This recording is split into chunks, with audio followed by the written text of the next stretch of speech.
Hello po, magandang araw po ulit. Although ito po ay request po ng mga subscriber at saka viewer, mag-update daw po kay dating President Duterte. O Digong, Tatay Digong. Ito po tayo ngayon. Update po ito ha. Again, this is for entertainment use.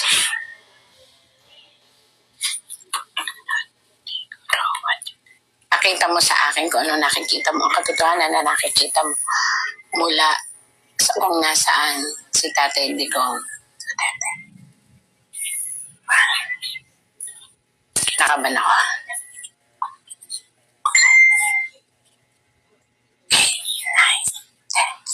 11. Since 11 po, November ngayon. Kinakabahan ako. Sa totoo lang po, kahit ako minsan nasusupresa sa tarot. Again po, tagabasa lang po ako. Wala po akong kahit anything na involvement sa mga tao. Pero ano po to, kung ano po ang sinasabi ng tarot, in-interpret ko lang po.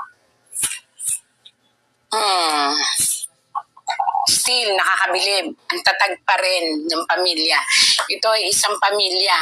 Kaya lang lalaki ang nag-reconsidered kasi maaaring ito ay nakikita niyo po yan, isang lalaking napakatatag. Siya ngayon ang nagbibigay ng katatagan sa buong pamilya.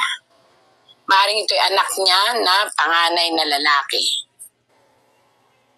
At ito naman po ang ating Vice President. Bakit po siya ay anong tawag daw, baliktad? Ibig sabihin po nito, masakit na masakit sa kanyang damdamin, pero umahawak siya sa katotohanan na hindi pa dito magtatapos ang anumang laban tungkol sa kanyang ama. At nananatili siyang matatag ang paninindigan na hawak niya ang posibilidad na tapang para may handa ang kanilang mga sarili. Pero nakikita niyo po siya na ang daming mga pebbles, ang daming mga different kind of colors ng stone. Ibig sabihin nito, siya po ay maninindigan na harapin ang lahat at may corona siya. Ibig sabihin nito, itong coronang ito ay maaari niyang makamit sa pamamagitan ng kanyang pananampalataya na tama ang kanyang ginagawa. Ayan po yung pananampalataya, yung parang religion niya, belief niya. Ito, anak naman niya to.